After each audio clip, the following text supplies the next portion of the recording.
জাতীয় থেকে আন্তর্জাতিক, প্রান্তিক, জনপদ থেকে নগর, চারপাশে কি ঘটছে এই মুহূর্তে তা নিমেদের আয়োজন এখন চারদিকে। আপনাদের সঙ্গে আছি আমি শামীমা রহমান শাম্মী। অপারেশন ডেভিল হান্টে এখন পর্যন্ত সারা দেশে ১৩০৮ জনকে আটক করা হয়েছে। স্বরাষ্ট্র উপদেষ্টা জানিয়েছেন, দেশ থেকে সন্ত্রাস নির্মূল না হওয়া পর্যন্ত যৌথ বাহিনীর অভিযান অপারেশন ডেভিল হান্ট চলবে। যারা দেশকে অস্থিতিশীল করতে চায় তাদের নিষ্ক্রিয় করতেই যৌথ বাহিনীর অভিযান অব্যাহত থাকার কথাও জানিয়েছেন স্বরাষ্ট্র উপদেষ্টা। এর আগে শুক্রবার রাত থেকেই সারা দেশে শুরু হয় অপারেশন। চিহ্নিত সন্ত্রাসী, শীর্ষ সন্ত্রাসী, অস্ত্র ব্যবসায়ী ও ৫ই আগস্টের ছাত্র জনতার খুনিদের বাড়ি বাড়ি গিয়ে খুঁজে বের করছে যৌথ বাহিনী। প্রথম দিনে গাজীপুরে ৮০ জনের বেশি মানুষকে আটক করা হয়েছে। নোয়াখালীর হাতিয়া থেকে আওয়ামী লীগের সাবেক ইউপি চেয়ারম্যান সহ ৭ জনকে আটক করেছে যৌথ বাহিনী। এছাড়াও রংপুর ও রাজধানীতেও কয়েকজনকে গ্রেপ্তার করা হয়েছে।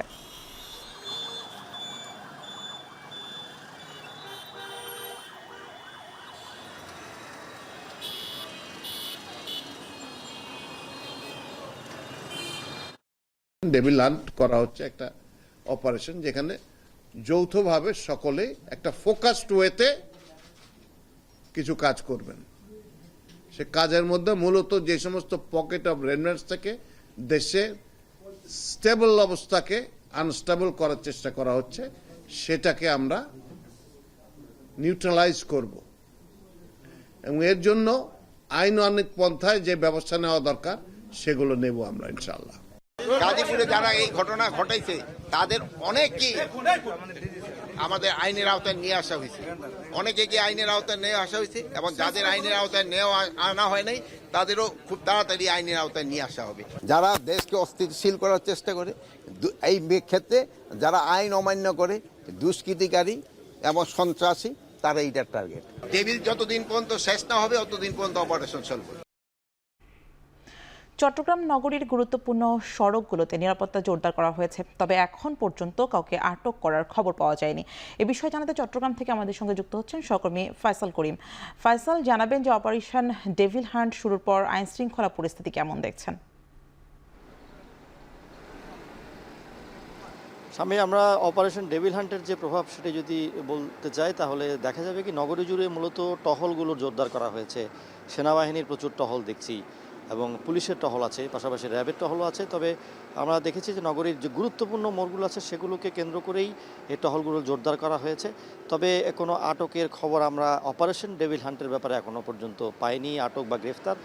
এবং পুলিশের পক্ষ থেকে যেটি জানানো হয়েছে যে তাদের নিয়মিত অভিযানগুলো পরিচালনা করা হচ্ছে, বিশেষ করে বৈষম্য বিরোধী আন্দোলনে যারা হামলা চালিয়েছে, নাশকতা করেছে, তাদের নামে যে মামলাগুলো আছে তাদেরকে লক্ষ্য করেই আসলে অভিযানগুলো চালানো হচ্ছে। এবং গত যেই প্রতিবেদন রিপোর্টটি প্রকাশ করা হয়েছে নগর পুলিশের পক্ষ থেকে, সেখানে আমরা দেখেছি ১৯ জনকে গ্রেপ্তার করা হয়েছে। সেখানের মধ্যে চট্টগ্রামের পটিয়া উপজেলার সাবেক উপজেলা আওয়ামী লীগের সভাপতি রয়েছেন প্রিয়তোষ চৌধুরী, কর্ণফুলী উপজেলার ওয়ার্ড আওয়ামী লীগের একজন সভাপতি রয়েছেন এবং পাশাপাশি মহানগর ছাত্রলীগের নির্বাহী কমিটির একজন সাবেক সদস্যও রয়েছেন। এবং এ নিয়ে মোট ১৯ জনকে বিভিন্ন মামলায় গ্রেপ্তার করা হয়েছে। পাশাপাশি চট্টগ্রামের মিরসরাইকে একজন আওয়ামী লীগ নেতাকে গ্রেপ্তার করা হয়েছে। এবং পুলিশ বলছে যে মূলত এখন পর্যন্ত চট্টগ্রামের যেই আইন শৃঙ্খলা পরিস্থিতি বা নাশকতার যে হুমকি, তেমন কোনো হুমকি নেই। এবং আজকে কিন্তু জেলা প্রশাসক জানিয়েছে যে চট্টগ্রামে সেভাবে কোনো হুমকি এখনও পর্যন্ত তারা পাননি, সব জায়গায় পরিস্থিতি তাদের নিয়ন্ত্রণে রয়েছে,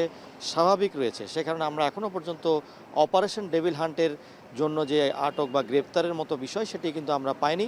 তবে নগরবাসীর সাথে কথা বলেছি, নগরবাসী এই অভিযানকে সাধুবাদ জানিয়েছে।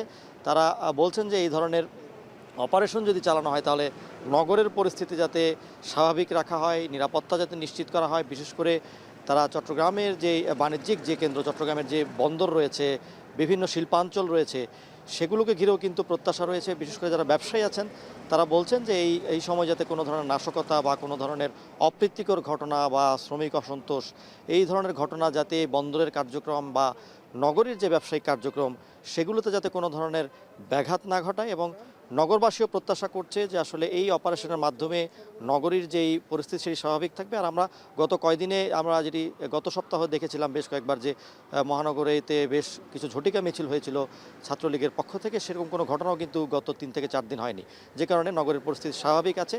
এবং পুলিশ বলছে বা আইনশৃঙ্খলা বাহিনী বলছে যে আসলে সেই পরিস্থিতি স্বাভাবিক থাকার কারণে কোনো ধরনের কোনো আটক বা গ্রেপ্তারের ঘটনা ঘটেনি। শাম্মী। অপারেশন ডেভিল হান্ট নিয়ে চট্টগ্রাম থেকে আমাদেরকে জানাচ্ছিলেন সেখানকার খবর সহকর্মী ফয়সাল করিম। রোববার সন্ধ্যা ৬টা থেকে সমন্বিত কমান্ড সেন্টার কাজ শুরু করেছে, যা কুইক রেসপন্স করবে। এতে করে দ্রুত আইন শৃঙ্খলা পরিস্থিতি স্বাভাবিক হয়ে আসবে বলে আশা প্রকাশ করেছেন প্রধান উপদেষ্টার প্রেস সচিব শফিকুল আলম। ফরেন সার্ভিস একাডেমিতে ব্রিফিংয়ে এ কথা জানান তিনি। রেগুলার যেগুলো আইন শৃঙ্খলা বাহিনী যেগুলো আছে, যেগুলো হোম মিনিস্ট্রির সাথে যুক্ত, পুলিশ আছে, বিজিবি আছে, তারপরে কোস্টগার্ড আছে, র্যাব আছে, এদের বাইরে যে আরও থাকবে হচ্ছে আর্ম ফোর্সেসেরও এখানে প্রতিনিধি থাকবে। এটা একটা পুরো, আপনারা জানেন আর্ম ফোর্সেস ল এনফোর্সিংয়ের কাজ করছে, তাদেরকে ম্যাজিস্ট্রেসি পাওয়ারও দেওয়া হয়েছে সেই অগাস্ট মাসের থেকে। তো আমরা আশা করছি যে এর ফলে বাংলাদেশে আইন শৃঙ্খলা পরিস্থিতি আরও উন্নত হবে এবং খুব কুইক রেসপন্স করা যাবে। পুরো জায়গায় যদি দেখা যায় যে কোনো আইন শৃঙ্খলা পরিস্থিতির অবনতি হওয়ার একটা আশঙ্কা হচ্ছে, সেখানে এই কুইক রেসপন্স করবেন তারা। অপারেশন ডেভিল হান্টকে স্বাগত জানিয়ে বিএনপি মহাসচিব মির্জা ফখরুল ইসলাম আলমগীর বলেছেন, এতদিন পর অন্তর্বর্তী সরকারের বোধোদয় হয়েছে। ন্যাশনাল প্রেয়ার ব্রেকফাস্ট শেষ করে যুক্তরাষ্ট্র থেকে রোববার বিকেল 5টায় দেশে ফেরেন বিএনপি মহাসচিব মির্জা ফখরুল ইসলাম আলমগীর ও স্থায়ী কমিটির সদস্য আমির খসরু মাহমুদ চৌধুরী। এ সময় দেশের সব অস্থিরতা ও বিশৃঙ্খলা সৃষ্টির জন্য শেখ হাসিনাকে দায়ী করে মির্জা ফখরুল ইসলাম আলমগীর বলেন, বিদেশে বসে শেখ হাসিনার পাতা ফাঁদ থেকে দেশবাসীকে সাবধান থাকতে হবে। গণতন্ত্র প্রতিষ্ঠায় সবাইকে ঐক্যবদ্ধ থাকারও আহ্বান জানান তিনি।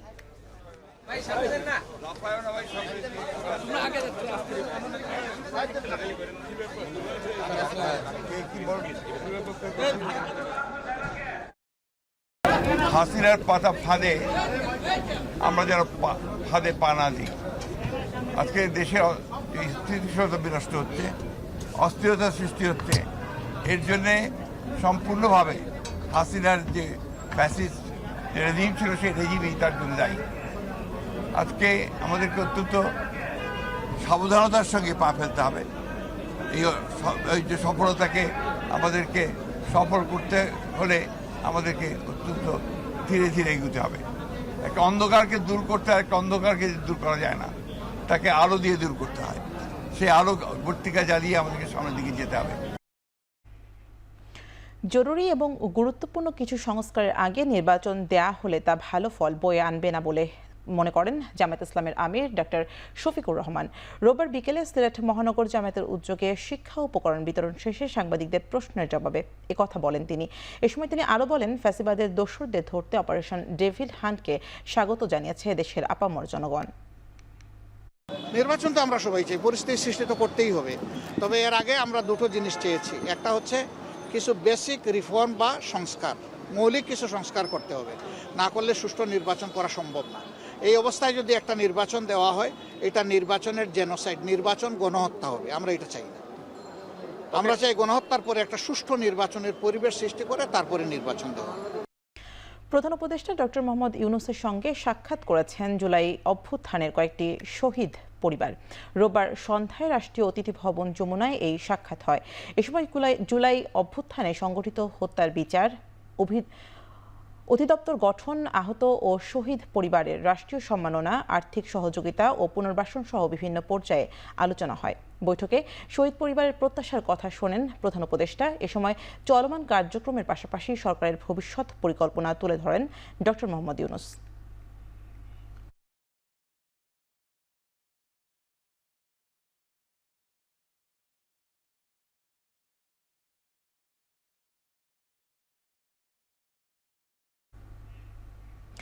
গণ অভ্যুত্থানে নারীদের অংশগ্রহণকে চিত্রায়িত করে ডাকটিকিট অবমুক্ত করেছেন প্রধান উপদেষ্টা ডক্টর মোহাম্মদ ইউনূস। জুলাই অভ্যুত্থানে স্মৃতি ধরে রাখতে 10 টাকা মূল্যমানের একটি স্মারক ডাকটিকিট, 10 টাকা মূল্যমানের একটি উদ্বোধনী খাম, 5 টাকা মূল্যমানের একটি ডাটা কার্ড এবং একটি বিশেষ সিলমোহর প্রকাশ করে ডাক বিভাগ। রোববার সন্ধ্যায় রাষ্ট্রীয় অতিথি ভবন যমুনায় প্রধান উপদেষ্টা এই ডাকটিকিট অবমুক্ত করেন। জুলাই গণ অভ্যুত্থানকে ত্বরান্বিত করতে নারীদের ভূমিকা তুলে ধরা হয়েছে ডাকটিকিটটিতে।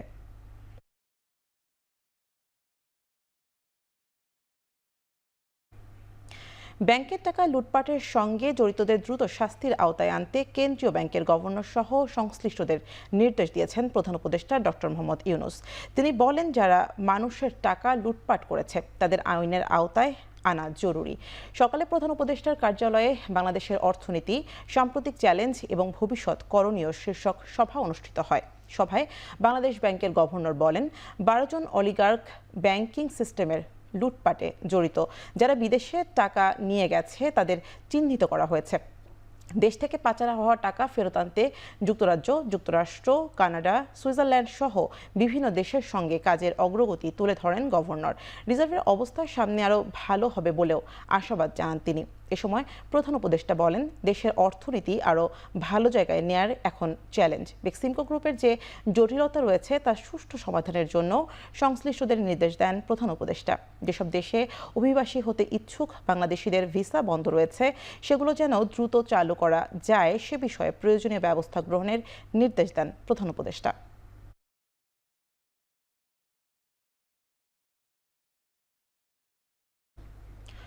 অন্তর্বর্তী সরকারের বাকি সময় আর্থিক খাত ও ব্যাংকগুলো ঠিক রাখার নজর দেবে বলে জানিয়েছে অর্থ উপদেষ্টা সালেউদ্দিন আহমেদ।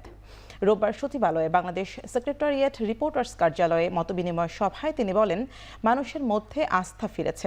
বিদেশ থেকে অর্থ হুন্ডির মাধ্যমে না পাঠিয়ে ব্যাংকিং চ্যানেলে পাঠানো হচ্ছে। হুন্ডির মাধ্যমে এলে সব টাকা দেশে আসে না। সালাউদ্দিন আহমেদ বলেন, কিছুদিন আগে নেগেটিভ থাকলেও এখন কারেন্ট অ্যাকাউন্ট ও ফাইন্যান্সিয়াল অ্যাকাউন্ট পজিটিভ রয়েছে। আমরা করছি, ব্যর্থতা আছে, কিন্তু একটু লোকজনকে একটা স্টান্স দেবেন যে ওনারা চেষ্টা করছে যতটুকু। এবং we want to leave a footprint. আমরা সব কিছু করতে পারবো না, বড় বড় সংস্কারও করতে পারবো না, ব্যাংকিং আইন টাইন চেঞ্জ করা এগুলো তো আমি বলছি করবো এখন, কিন্তু ফুটপ্রিন্টটা মানে অ্যাটলিস্ট আমরা যেটা করছি লোকজন কনভিন্স, এটা যেন ওরা কন্টিনিউ করে। কারণ দ্রুত আমরা কিছু করব, মধ্যমেয়াদী হয়তো বেশি করতে পারবো না, দীর্ঘমেয়াদী বেশিরভাগ করতে হবে। এটা কিন্তু একটা পলিটিক্যাল গভর্নমেন্ট। সেইখানে আপনারা একটু, কারণ যারা আসবেন তাদের ভিতরে রেসপন্সিবল হতে হবে। বিএনপির স্থায়ী কমিটির সদস্য মির্জা আব্বাস বলেছেন, তার দল নির্বাচনের কথা বললে অনেকের গাত্রদাহ শুরু হয়। এটি গণতান্ত্রিক দেশে ভোটাধিকার ছাড়া চলতে পারে না। ভরাডুবির ভয়ে অনেকে নির্বাচন চান না বলেও মন্তব্য করেন তিনি। রোববার রাজধানীর সেগুনবাগিচার শাহবাগ থানা বিএনপি আয়োজিত কর্মশালায় তিনি বলেন, 31 দফার মধ্যে সব সংস্কারের রূপরেখা রয়েছে। 2023 সালে এসব সংস্কারের কথা বলে রেখেছে বিএনপি। অন্তর্বর্তী সরকারের উদ্দেশ্যে তিনি বলেন, সরকারকে সঠিক রাস্তা দেখানোই বিএনপির উদ্দেশ্য, বিব্রত করা নয়। তিনি আরো বলেন, বিদেশে বসে অনেকেই তরুণদের বিশৃঙ্খল করছে, এ বিষয়ে সচেতন থাকতে হবে। নির্বাচন হলে আপনাদের অনেকের ভরাডুবি হবে, সেই ভয়ে আপনারা নির্বাচনে যেতে চান না। প্রেস ক্লাবের সামনে দিয়ে রাজপথ পরিক্রমা করেছি, প্যারেড করেছি এত বছর, কি জন্য? ভোটের অধিকারের জন্য, কথা বলার অধিকারের জন্য, বেঁচে থাকার অধিকারের জন্য, মানুষের পেটের ভাতের জন্য আমরা আন্দোলন করেছি। এই সরকারকে সঠিক রাস্তায় চালানো হলো বিএনপির মূল লক্ষ্য, এই সরকারকে বিভ্রান্ত করা নয়। নির্বাচন নিয়ে যদি কেউ টালবাহানা করে তাহলে পালানোর জায়গা পাবে না বলে মন্তব্য করেছেন বিএনপির স্থায়ী কমিটির সদস্য গয়েশ্বর চন্দ্র রায়। সংস্কারের নামে ভোটার তালিকার বয়স কমানোর প্রস্তাবকে সমালোচনা করে তিনি বলেন, অন্তর্বর্তী সরকারের অন্য কোনো উদ্দেশ্য আছে কিনা তা খতিয়ে দেখা দরকার। জাতীয় প্রেস ক্লাবে রাষ্ট্র কাঠামো মেরামতের 31 দফা ও জনসম্পৃক্তি নিয়ে এক প্রশিক্ষণ কর্মশালায় গয়েশ্বর বলেন, 6 মাস পর এসে 32 নম্বরের বাড়ি ভেঙে ফেলা রাজনৈতিক সংস্কৃতির পরিবর্তনের বিরুদ্ধে বলে মনে করেন বিএনপির স্থায়ী কমিটির সদস্য গয়েশ্বর। এতে করে আওয়ামী লীগের লাভবান হবে বলেও মনে করেন তিনি।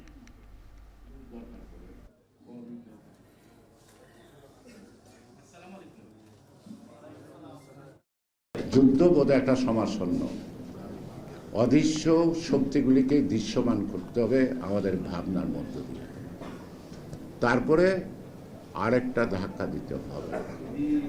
একজন তো পালাইছে কাপড় কল্লা, আর যারা এই নির্বাচন নিয়ে ষড়যন্ত্র করতেছে তারা পালানোর সুযোগ পাবে বলে আমি মনে করি। আমি কিন্তু ধমক দিচ্ছি না, এই সরকারকে আমি সম্মান করি, সব জ্ঞানীগুলির সমাবেশ, কিন্তু রাষ্ট্র পরিচালনার দক্ষতা নাই, সরকারের মধ্যে কোনো সমন্বয় নাই। আওয়ামী লীগ বিদেশ থেকে ঋণ নিয়ে সে টাকা বিদেশে পাচার করেছে বলে অভিযোগ করেছেন বিএনপির সিনিয়র যুগ্ম মহাসচিব রুহুল কবির রিজভী। মৌলভীবাজারে এক অনুষ্ঠান শেষে সাংবাদিকদের প্রশ্নের জবাবে তিনি কথা বলেন। যখন আমরা দেখি দেশের টাকা পাচার হয়ে যায়, যখন আমরা দেখি পদ্মা সেতুর নামে, ফ্লাইওভারের নামে, মেগা প্রজেক্টের নামে বিদেশ থেকে ঋণ নিয়ে এসে সেই ঋণের টাকা প্রচুর করে আমরা যখন দেখি ছেলের নামে, মেয়ের নামে, ভাগ্নির নামে, ভাগনার নামে লন্ডনে ফ্ল্যাট কেনা হয়, তখন আমাদেরকে গভীর শ্রদ্ধায় মনে পড়ে সাইফুর রহমান সাহেবদের মতো মহিমান্বিত মানুষ যারা এই দেশের তহবিল সঞ্চয় করেছে। ধানমন্ডি ৩২-এ ভাঙচুরের ঘটনায় ভারতের বিবৃতি বাংলাদেশের অভ্যন্তরীণ বিষয়ে অপ্রত্যাশিত হস্তক্ষেপ। বিকেলে পররাষ্ট্র মন্ত্রণালয়ের মুখপাত্র রফিকুল আলম ব্রিফিংয়ে জানান, ভারতে বসে শেখ হাসিনার বক্তব্য দেওয়াকে ভালোভাবে নিচ্ছে না বাংলাদেশের মানুষ। ব্রিফিংয়ে জানানো হয়, আগামী ১১ থেকে ১৩ ফেব্রুয়ারি দুবাইতে ওয়ার্ল্ড গভর্নমেন্ট সামিটে অংশ নেবেন প্রধান উপদেষ্টা ডক্টর মোহাম্মদ ইউনূস। দুবাই সফরে তিনি বৈশ্বিক বিভিন্ন ইস্যুতে বক্তব্য রাখার পাশাপাশি কয়েকটি দেশের রাষ্ট্রপ্রধানের সঙ্গে বৈঠক করবেন। মুখপাত্র জানান, একটি এজেন্সি কয়েকজন বাংলাদেশিকে প্রলোভন দেখিয়ে রাশিয়াতে পাঠায়।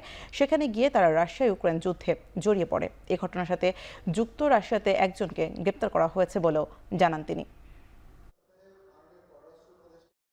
গত 5 ফেব্রুয়ারি 2025 তারিখে তার বক্তব্যকে কেন্দ্র করে ধানমন্ডি 32 নম্বরে যে পরিস্থিতি তৈরি হয়েছিল সে বিষয়ে অন্তর্বর্তীকালীন সরকার ইতিমধ্যেই অবস্থান পরিষ্কার করেছে। বাংলাদেশের অভ্যন্তরীণ বিষয়ে ভারতের পররাষ্ট্র মন্ত্রণালয়ের এই বক্তব্য প্রদান অপ্রত্যাশিত এবং অনাকাঙ্ক্ষিত। আমরা প্রতিবেশী দেশটিতে নানা ধরনের বিরূপ পরিস্থিতির উদ্ভব হতে দেখেছি, কিন্তু বাংলাদেশ কোনো রাষ্ট্রের অভ্যন্তরীণ বিষয়ে সরকারিভাবে কোনো বক্তব্য প্রদান করে না। অন্যদের কাছ থেকেও বাংলাদেশ একই ধরনের আচরণ আশা করে। জাতীয় নির্বাচনের জন্য মে ও জুন মাসে পরিপূর্ণ প্রস্তুতি সম্পন্ন করবে নির্বাচন কমিশন। এ আলোকে সোমবার জাতীয় নির্বাচনের রোডম্যাপ প্রধান উপদেষ্টার কাছে তুলে ধরবে বিএনপি। রোববার বিএনপির প্রতিনিধি দল প্রধান নির্বাচন কমিশনার AMM নাসির উদ্দিনের সঙ্গে বৈঠক শেষে এ তথ্য জানান বিএনপির স্থায়ী কমিটির সদস্য নজরুল ইসলাম খান। তিনি জানান, নির্বাচনের বিষয়ে আলোচনা হয়েছে। সোমবার প্রধান উপদেষ্টার বৈঠক হবে।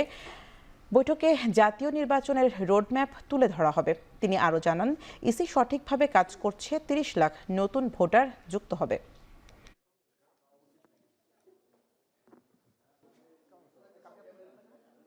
যেহেতু এই নির্বাচন ঘোষণার দায়িত্ব এখন সরকারের, তারিখ ঘোষণার বা করার, মানে কখন হবে এটা বলা, তারপরে শিডিউল ঘোষণা তো তারাই করবে, নির্বাচন কমিশন করবে। আগামীকাল আপনারা জানেন যে প্রধান উপদেষ্টার সঙ্গে আমাদের একটা আলোচনা আছে, আমরা সেখানে প্রসঙ্গটি নিয়ে আলোচনা করব। নির্বাচন কমিশন কোনো রাজনৈতিক দলের পক্ষে কিংবা বিপক্ষে দাঁড়াতে চায় না। দুপুরে ইসি সচিবালয়ে RFEDর বার্ষিক সাধারণ সভায় একথা বলেন প্রধান নির্বাচন কমিশনার AMM নাসির উদ্দিন। সাংবিধানিক প্রতিষ্ঠানে রাজনৈতিক নিয়ন্ত্রণ বন্ধ না করা গেলে আগের মতোই অবস্থা হবে বলে মন্তব্য করেন CEC। আমরা কোনো রাজনৈতিক দলের পক্ষে বা বিপক্ষে দাঁড়াতে চাই না, আমরা নিরপেক্ষ থাকতে চাই। আপনারা আমাদেরকে সাহায্য করবেন। যে ইলেকশন কমিশনের এত বদনাম, এত কিছু কেন হলো, 100টা কারণ বলতে পারবেন, কেউ 200টা কারণ বলতে পারবেন, কিন্তু আমার কাছে 1 নম্বর কারণ হলো political control of the election commission. রাজনীতিবিদদের influence on the election commission যদি বন্ধ করা না যায়, তাহলে দেখবেন যে আমি মনে করি যে আবার সেই পুরানো জিনিস রিপিট হবে। সাবেক সংসদ সদস্য ও বেসিক ব্যাংকের সাবেক চেয়ারম্যান শেখ আব্দুল হাই বাচ্চু ও তার পরিবারের সদস্যদের বিরুদ্ধে অবৈধ সম্পদ অর্জন ও অর্থ পাচারের অভিযোগে 4টি মামলার সিদ্ধান্ত নিয়েছে দুদক।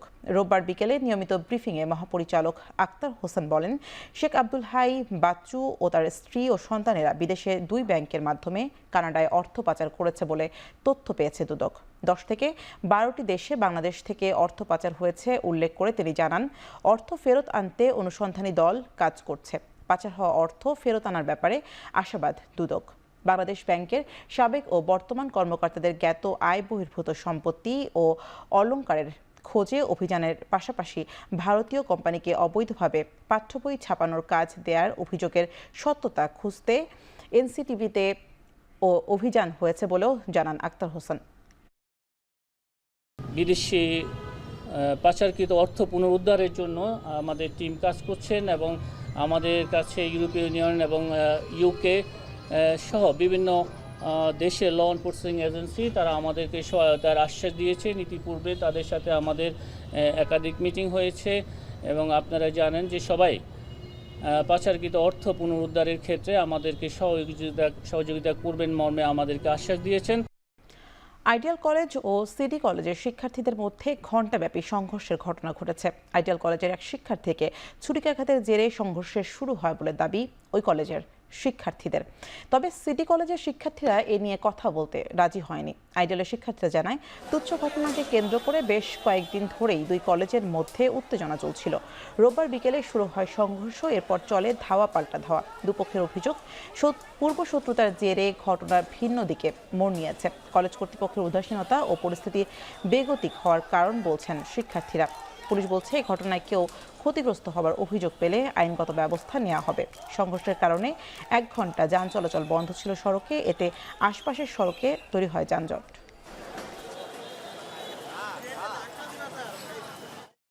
ওরা কলেজের স্টুডেন্ট হয়ে অস্ত্র নিয়ে নামবে। এইভাবে যদি ইট পাটকেল মারে তাহলে আহত তো লিস্ট করা যায় না। এই মোলাকাত করার পর তারা যে ছুরিটা ঢুকাইলো, এটা কেন? তো কলেজ স্টুডেন্ট, আমরা তো তাদের উপরে ফোর্স অ্যাপ্লাই করতে পারি না।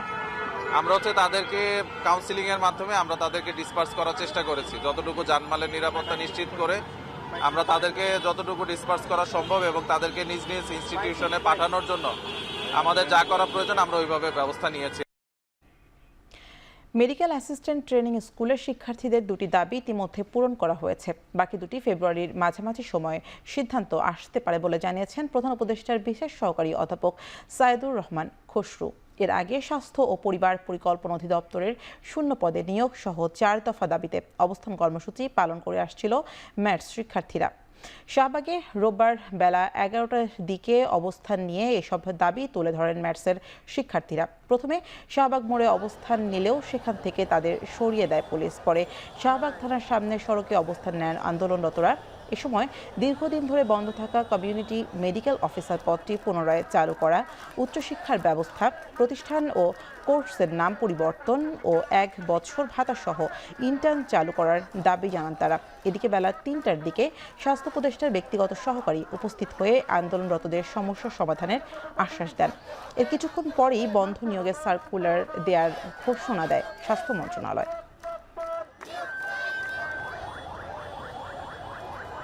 ডিপ্লোমা কোর্স করে 4 বছর পর আমরা বেকার, আমরা আমাদের পরিচয় দিতে পারি না, আমরা আইডেন্টিফিকেশন ক্রাইসিসে ভুগি। এখন আমাদের সুযোগ, আমাদের চাকরির নিয়োগটা বন্ধ আছে, অনেক শূন্য পদ আছে, এটা আমাদের নিয়োগ দিতে হবে। আমাদের শিক্ষা বোর্ডে কোনো সরকারি কারিকুলাম বোর্ড নেই, আমরা শিক্ষা বোর্ড চাই। ম্যাটস মেডিকেল অ্যাসিস্ট্যান্ট আছে, এটাই এখন পর্যন্ত অনেক জাতি জানে না। আপনাদের যে শূন্য পদের নিয়োগ, এটার সার্কুলার আজকে বা আগামীকালকে ইনশাল্লাহ শুরু হবে। 10ম গ্রেডের বিষয়টা ইতিমধ্যে আপনাদের আন্দোলনের আলোকে স্বাস্থ্য মন্ত্রণালয় থেকে চিঠি ইস্যু করে অলরেডি জনপ্রশাসন মন্ত্রণালয়ে পাঠিয়ে দেওয়া হয়েছে। আপনাদের 5 জন প্রতিনিধি অবশ্যই মিনিস্ট্রিতে আসেন, এসে আলোচনা করেন। কোনো কিছুই পৃথিবীর আলোচনার টেবিল ছাড়া সমাধান হয় না। কম্পিউটার এবং কৃত্রিম বুদ্ধিমত্তা যেন শিক্ষার্থীদের চিন্তার সক্ষমতাকে নষ্ট না করে সে বিষয়ে সংশ্লিষ্ট সকলকে সচেতন থাকার আহ্বান জানিয়েছেন প্রাথমিক ও গণশিক্ষা মন্ত্রণালয়ের উপদেষ্টা অধ্যাপক ডাক্তার বিধান রঞ্জন রায় পোদ্দার। রোববার সকালে আন্তর্জাতিক শিক্ষা দিবস উপলক্ষে আয়োজিত এক আলোচনা সভায় তিনি এই মন্তব্য করেন। দিবসটি এবারের প্রতিপাদ্য কৃত্রিম বুদ্ধিমত্তা ও শিক্ষা, যান্ত্রিক স্বয়ংক্রিয়তার যুগে মানব সত্তা ও মানবিক ক্ষমতার সক্রিয়তা, সুরক্ষা এবং বিকাশ। বক্তারা বলেন, কৃত্রিম বুদ্ধিমত্তার যথাযথ ব্যবহার নিশ্চিতের মাধ্যমে শিক্ষার উন্নয়নকে আরও টেকসই করতে হবে। প্রযুক্তির এই চরম বিকাশে কৃত্রিম বুদ্ধিমত্তা তথা প্রযুক্তি যেন মানুষের চিন্তা ও পড়াশোনার গভীরতাকে সীমাবদ্ধ করে না দেয়, সেদিকে লক্ষ্য রাখতে হবে। চ্যাটজিপিটির মাধ্যমে তারা যে অ্যাসাইনমেন্ট ও প্রশ্নোত্তর দেয় তা তাদের নিজেদের চিন্তাকে নিষ্ক্রিয় করে ফেলে। It doesn't at all mean anything. I mean, ChatGPT দিয়ে অ্যাসাইনমেন্ট করা, ChatGPT ব্যবহার করা, it just destroys the talent of everything. মানুষের সৃজনশীলতাকে উৎসাহিত করতে হবে, মানুষের উদ্ভাবনী ক্ষমতাকে উৎসাহিত করতে হবে, মানুষের চিন্তা প্রক্রিয়াকে উৎসাহিত করতে হবে, এবং এছাড়া কোনো বিকল্প নেই। ফলে আমাদের প্রথম কাজ হচ্ছে শিশুকে মাতৃভাষায় দক্ষ করে তোলা। নানা প্রতিকূলতা জয় করে বিভিন্ন ক্ষেত্রে কৃতিত্বপূর্ণ অবদানের জন্য চট্টগ্রামের 11 জেলার 46 জন নারীকে অদম্য নারী পুরস্কার দেওয়া হয়েছে। রোববার সকালে নগরীর প্রাইমারি টিচার্স ট্রেনিং ইনস্টিটিউটে 5টি ক্যাটাগরিতে এই পুরস্কার দেয় বিভাগীয় কমিশনার কার্যালয় ও মহিলা অধিদপ্তর। নারীদের অনুপ্রেরণার জায়গা তৈরির পাশাপাশি পুরুষদের নারীর পাশে দাঁড়াতে উদ্বুদ্ধ করতে এই পুরস্কার দিয়ে আসছে সরকার। তৃণমূল পর্যায়ে শিক্ষা, সমাজ উন্নয়ন, কর্মক্ষেত্রে ও অর্থনৈতিকভাবে সফল হয়ে দেশের উন্নয়ন ও নারীর ক্ষমতায়নে অসামান্য অবদান রাখা সংগ্রামী নারীদের পুরস্কার দেওয়া হয়েছে। অদম্য নারী পুরস্কার, আজকে যারা পুরস্কার পেয়েছেন তাদেরকে আমার অভিনন্দন, শুভকামনা। কিন্তু যারা পুরস্কার পাননি তারাও প্রত্যেকেই একজন অদম্য নারী। আপনারা যারা প্রত্যেকে এখানে বসে আছেন তারা প্রত্যেকে স্ব অবস্থানে অদম্য নারী। এবার আন্তর্জাতিক প্রসঙ্গ। পদত্যাগ করেছেন ভারতের মণিপুর রাজ্যের মুখ্যমন্ত্রী বীরেন সিং। পূর্বাঞ্চলীয় রাজ্যটিতে সংঘাতের 2 বছর পার হওয়ার পর এই সিদ্ধান্ত নেন তিনি। স্থানীয় সময় রোববার সন্ধ্যায় রাজ্য গভর্নরের কাছে পদত্যাগপত্রটি হস্তান্তর করেন বীরেন সিং। এনডিটিভির প্রতিবেদনে বলা হয়, বিরোধী দল কংগ্রেস মুখ্যমন্ত্রীর বিরুদ্ধে অনাস্থা প্রস্তাব আনতে পারে বলে সম্ভাবনা জোরালো হচ্ছিল। আগেই মিত্র দলগুলোর সমর্থন হারান তিনি। এমন পরিস্থিতিতে দলীয় চাপের মুখে পদত্যাগের সিদ্ধান্ত নেন রাজ্য বিজেপি এই নেতা।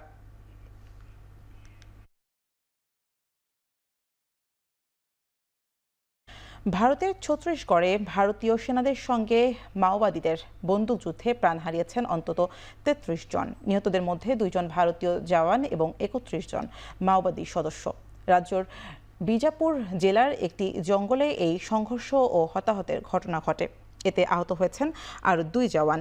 দেশটির সংবাদ মাধ্যমের তথ্য মতে স্থানীয় সময়ে রোববার সকালে বিজাপুর জেলায় নিরাপত্তা বাহিনীর সঙ্গে মাওবাদীদের সংঘর্ষ হয়। এ সময় বিপুল অস্ত্র ও বিস্ফোরক দ্রব্য উদ্ধার করা হয়। গেল জানুয়ারিতে আইইডি বিস্ফোরণে একই এলাকায় 8 নিরাপত্তা কর্মীসহ 9 জনের মৃত্যু হয়েছিল। এরপরে সেখানে জোরালো হয় মাওবাদী বিরোধী অভিযান।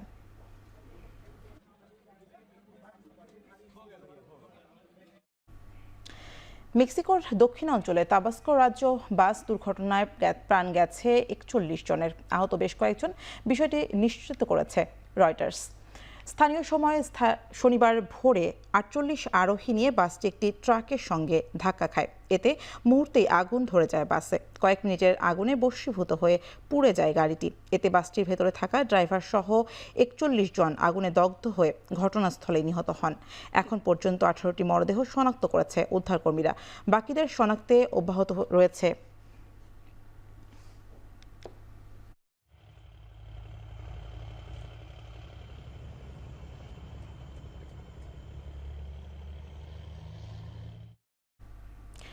মালির উত্তর পূর্বাঞ্চলীয় গাঁও শহরে সেনাবাহিনীর গাড়িবহরে বন্দুকধারীদের পরিকল্পিত হামলায় অন্তত 50 জনের প্রাণহানি হয়েছে। শনিবার রয়টার্সকে এই তথ্য নিশ্চিত করেছে তদন্তকারী কর্মকর্তা। পুলিশ আরও জানায়, গেল শুক্রবার গাঁও শহর থেকে প্রায় 30 কিলোমিটার দূরে অবস্থিত কোবে গ্রামের কাছে এই হামলা হয়। হামলার পর ওই গাড়িবহরে আগুন ধরিয়ে দেয় বন্দুকধারীরা। এলাকাটিতে প্রায় 1 দশকেরও বেশি সময় ধরে ইসলামিক স্টেট সংশ্লিষ্ট সংগঠন ও আল কায়েদা সক্রিয় ভূমিকা পালন করে আসছিল বলে নিশ্চিত করেছে বার্তা সংস্থা রয়টার্স। এতে করে মালির পরিবেশ আগের চেয়ে আরও বেশি অস্থিতিশীল হয়ে উঠেছে। আনুষ্ঠানিকভাবে 50 জনের মৃত্যুর খবর জানানো হলেও গাঁও হাসপাতালে 46টির মতো দেহ নিবন্ধন করা হয়েছে বলে জানিয়েছেন সংশ্লিষ্টরা। হামলায় সামরিক বাহিনীর ঠিক কতজন নিহত হয়েছে এ নিয়ে তাৎক্ষণিক কোনো প্রতিক্রিয়া জানায়নি মালির সেনাবাহিনী।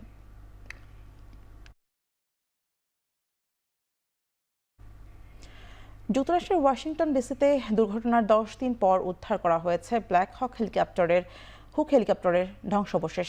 শুক্রবার রয়্যাল রিগান বিমানবন্দরের কাছে একটি নদী থেকে উদ্ধার করা হয় তা। বিষয়টি নিশ্চিত করে খবর প্রকাশ করেছে রয়টার্স।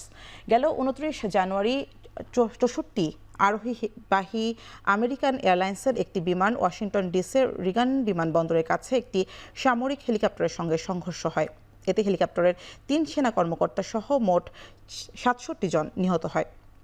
যুক্তরাষ্ট্রের national transport and federal aviation জানিয়েছে হেলিকপ্টারটি তার সীমার 100 ফুট উপরে উঠছিল। সে সময় হেলিকপ্টারটি আর অটোমেটিক ডিপেন্ডেন্ট সার্ভিল্যান্স ব্রডকাস্ট বন্ধ রেখেছিল, তাই এয়ারক্রাফটের অবস্থান সম্পর্কে কোনো দিক নির্দেশনা পাচ্ছিল না। হেলিকপ্টার এই বিমানের ধ্বংসাবশেষ তদন্ত করে দুর্ঘটনার আরও সম্ভাব্য কারণ জানার চেষ্টা করছে দেশটির national transport and federal aviation.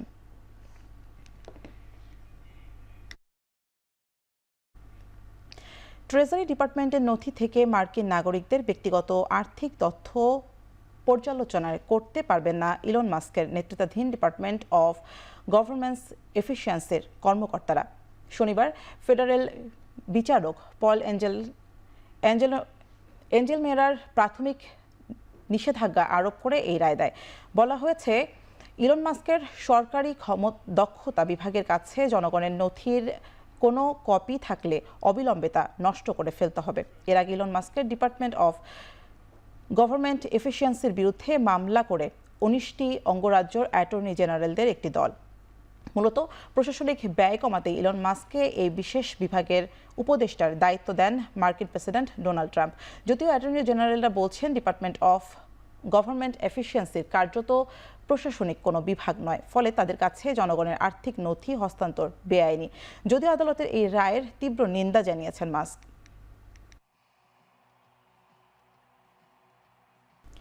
বিপিএলে ম্যাচ না পেলেও নাজমুল হোসেন শান্তই সবার চেয়ে ভালো প্রস্তুতি নিয়েছে। পারফরম্যান্সের দিক থেকে শান্তই সবচেয়ে এগিয়ে থাকবে বলে মনে করেন জাতীয় দলের সাবেক অধিনায়ক মোহাম্মদ আশরাফুল।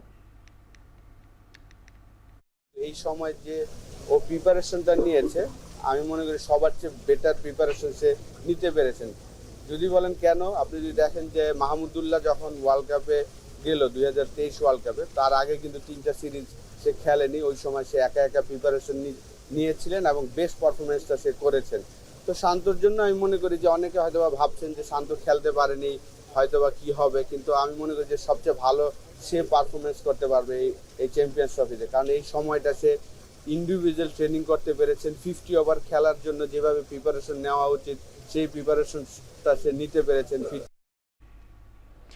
মিরপুর শেরেবাংলা ক্রিকেট স্টেডিয়ামের উইকেট নিয়ে অভিযোগের অন্ত ছিল না, তবে বিপিএলের একাদশ আসরে সেখানেও ছুটছে রানের ফোয়ারা। আর এর রহস্য উদ্ঘাটন করেছেন বিসিবি সভাপতি ফারুক আহমেদ। আজকে যে বাউন্সের কথা বললো, আসলে একটা ইনস্ট্রাকশনই দিয়েছিলাম কিউরেটরকে। আমি সেন্ট কিটসের নেভিসে গিয়েছিলাম খেলা দেখতে, 3টা ওয়ানডে দেখেছিলাম, 322, 295 করে আমরা হেরেছিলাম 2টা ম্যাচ, মানে কোনো কম্পিটিশন হয় নাই। সো দুটো জিনিস মাথায় খেলেছে আমার, যে ভালো উইকেটে বেশি রান করার একটা অভ্যাস করতে হবে, ভালো উইকেটে বোলারকে আমরা ভালো বল করে ওইটা রেস্ট্রিক্ট করবে, ওইটা খুব গুরুত্বপূর্ণ। আমরা গ্রিন টপে খেলবো, টেস্ট ম্যাচে খেলবো, এবার উইকেটে কিন্তু ল্যাটারাল মুভমেন্টও ছিল, কিন্তু বাউন্সটা খুব ভ্যারিয়েবল ছিল, মানে খুব আনইভেন বাউন্স ছিল না। সেরকম উইকেটে খেললে আমরা কিন্তু regular basis with the strength কিন্তু আমরা 180-200 রান করতে পারবো, আমার মনে হয় আর কি। বিপিএলে টানা দ্বিতীয়বার চ্যাম্পিয়ন হওয়া ফরচুন বরিশালের ট্রফি উৎসবে ক্রিকেট প্রেমীদের বিশৃঙ্খলায় আহত হয়েছেন অর্ধশতাধিক। এতে আয়োজন সংক্ষিপ্ত করে দ্রুত মঞ্চ ছেড়ে চলে যেতে হয় ফরচুন বরিশাল দলকে। বরিশাল বিমান বাংলাদেশ এয়ারলাইন্সের একটি বিশেষ বিমানে দুপুরে বরিশালে পৌঁছায় বিপিএলের টানা দ্বিতীয়বার ট্রফির চ্যাম্পিয়ন হওয়া ফরচুন বরিশাল। চ্যাম্পিয়ন দলকে অভিবাদন জানাতে বরিশাল বিমানবন্দর থেকে ভিড় করেন লাখো সমর্থক।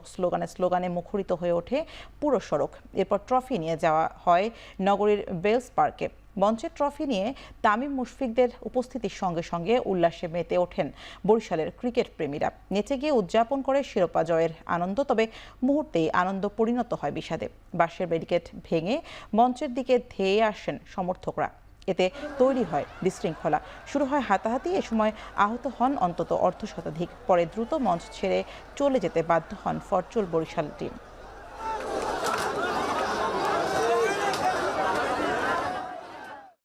বারবার দুইবার 24 এবং 25 দুইবার চ্যাম্পিয়ন। আমরা যতবার খেলবো ততবারই জিতবো ইনশাআল্লাহ। বরিশালের যে এই ট্রফি পেয়েছে ব্যাক টু ব্যাক, আমরা চাই আরো অনেক পুরস্কার বরিশালে আসুক। বরিশাল আমি অবশ্যই আশা করব যে বরিশালে খেলা আমাদের হোক, বিপিএলটা আয়োজন হোক। সামনের বিপিএল যেন আমরা বরিশাল স্টেডিয়াম বইয়ে দেখতে পারি, এইটাই আমাদের আক্ষেপ এবং আকাঙ্ক্ষা। তারা ভবিষ্যতে যেন যুগের পর যুগ এভাবে ট্রফি জিতে বরিশালে আসুক। রাজধানীর মিরপুরে উদ্বোধন হলো বাংলাদেশ জাতীয় দলের সাবেক cricketer Javed Omar Belim initiative foundation. পিছিয়ে পড়া শিশুদের মানসিক স্বাস্থ্য ঠিক রাখতে উদ্যোগ নিয়েছে সাবেক ক্রিকেটার জাভেদ ওমর। মোবাইল কিংবা অন্যান্য অসুস্থ চর্চা থেকে শিশুদের দূরে রেখে খেলাধুলার প্রতি জোর দিয়ে জাভেদ ওমর ফাউন্ডেশনটির যাত্রা শুরু হলো, যেখানে ব্যাট, বল, গ্লোভস থেকে শুরু করে খেলাধুলার প্রতি শিশুদের আগ্রহী করে তুলতে যাবতীয় সহযোগিতা করতে এমন উদ্যোগ গ্রহণ করা হয়েছে বলে জানিয়েছেন তিনি। একই সঙ্গে জাভেদ ওমরের ক্রিকেট ক্যারিয়ারের গুরুত্বপূর্ণ মুহূর্তের গল্পগুলো জাভেদ ওমর বেলিম ইনিশিয়েটিভ ফাউন্ডেশনের ওয়েবসাইটে পাওয়া যাবে। অনুষ্ঠানে উপস্থিত ছিলেন বিসিবি প্রেসিডেন্ট ফারুক আহমেদ সহ হাবিবুল বাশার সুমন ও মোহাম্মদ আশরাফুলের মতো সাবেক ক্রিকেটাররা।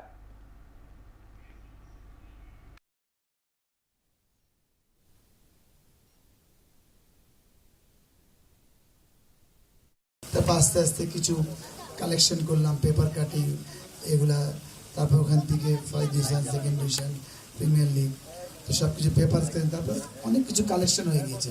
বাংলাদেশ টিম ধাপে ধাপে, under 19 A team, Bangladesh team, test match, আবার অফিসিয়াল, তো সব কিছু মিলিয়ে আমি যখন একটা আমার কালেকশন দেখলাম, আমি দেখলাম এটা একটু আমি হয়তো একটা প্রেজেন্টেশন হবে সবার জন্য, যে বা একটা শিক্ষা হবে একটা প্লেয়ার কতটুকু স্ট্রাগলিং করে এই পর্যায়ে আসে যারা নতুন প্রজন্ম। গলে দ্বিতীয় টেস্টে শ্রীলঙ্কাকে 9 উইকেটে হারিয়ে হোয়াইট ওয়াশ করল অস্ট্রেলিয়া। 2004-এর পর লঙ্কান মাটিতে প্রথমবার ধবল ধোলাইয়ের স্বাদ পেল অজিরা। তৃতীয় দিনের ম্যাচের ভাগ্য অনেকটা নিশ্চিত হয়ে গিয়েছিল। চতুর্থ দিন 8 উইকেটে 211 রান শুরু হয় লঙ্কানদের, টিকতে পেরে মোট 6 ওভার, সাথে যুক্ত হয় 20 রান। অর্ধশতক করেই বিদায় নেন আগের দিনের অপরাজিত ব্যাটার কুশল মেন্ডিস। 75 রানের লক্ষ্যে ব্যাট করতে নেমে দলীয় 38 রানে ফেরেন ট্রাভিস হেড। বাকি রান তুলতে ওসমান খাজা ও তিনে নামা মার্নাস লাবুসানের কোনো বেগ পেতে হয়নি। নিজের 100তম টেস্ট দিয়েই সাদা পোশাকের ক্রিকেটকে বিদায় জানালেন লঙ্কান ব্যাটার দিমুথ কারুনারান্তে। তবে শেষটা রাঙাতে পারেননি তিনি। অন্যদিকে টানা 2 ম্যাচে সেঞ্চুরি থেকে সিরিজ সেরার পুরস্কার ঝুলিতে পড়েছেন স্টিভেন স্মিথ। এই ম্যাচেই তিনি প্রথম অস্ট্রেলিয়ার ফিল্ডার হিসেবে 200 টেস্টে ক্যাচের মাইল ফলক ছুঁয়েছেন।